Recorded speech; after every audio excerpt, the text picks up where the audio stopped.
Friends, എല്ലാവർക്കും സ്നേഹപൂർവ്വം shaman സീരിയലിൻ്റെ പുതിയൊരു പ്രമോയിലേക്ക് സ്വാഗതം കേട്ടോ. പിന്നെ അത് തന്നെ കാണിക്കുന്നത് നമ്മുടെ മുത്തശ്ശിയും യശോദമ്മയും നിൽക്കുന്നുണ്ട്.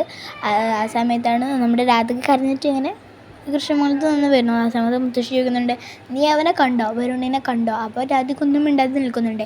നീ അവനെ കണ്ടാലും നിനക്ക് അവനുമായി യാതൊരുവിധ ബന്ധവും പാടില്ല. അവൻ താലി കെട്ടി നിൻ്റെ കഴുത്തിലാണെന്ന് നീ നമ്മൾ 3 പേരും അല്ലാതെ മറ്റാരും അറിയരുത്, അറിഞ്ഞാലുണ്ടല്ലോ എന്നിങ്ങനെ ദേഷ്യപ്പെട്ട് പറയുന്നുണ്ട്.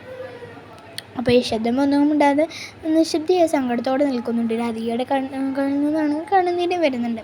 പിന്നെ കാണിക്കുന്നത് നമ്മുടെ ഐശ്വര്യയാണ്. ഐശ്വര്യ നമ്മുടെ അശ്വതിയോട് ചോദിക്കുന്നുണ്ട്, ശ്യാമയ്ക്ക് ശരിക്കും മക്കളെങ്ങാനും ഉണ്ട്? ശ്യാമയുടെ മകൻ നിങ്ങളെ എവിടെയാണ് ഒളിപ്പിച്ച് വെച്ചിരിക്കുന്നത്? മര്യാദക്ക് പറഞ്ഞു.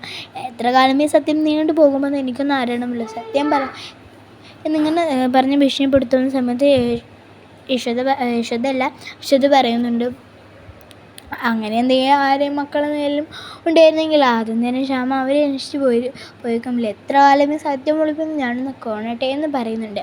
പിന്നെ ശ്യാമ ഇങ്ങനെ പൂജാമുറിയിൽ നിന്ന് പ്രാർത്ഥിക്കുന്ന ഒരു ഭാഗവും അവിടെ നിന്ന് വരുന്നതും ഐശ്വര്യയോട് സംസാരിക്കാൻ പോകുന്ന ഒരു ഭാഗമൊക്കെയാണ് കാണിക്കുന്നത്. അപ്പോൾ ഇത്രയും സ്നേഹപൂർവ്വം ഷാമാൻ സീരിയലിൽ പുതിയൊരു പ്രമോ ഇവിടെ അവസാനിക്കുകയാണ്.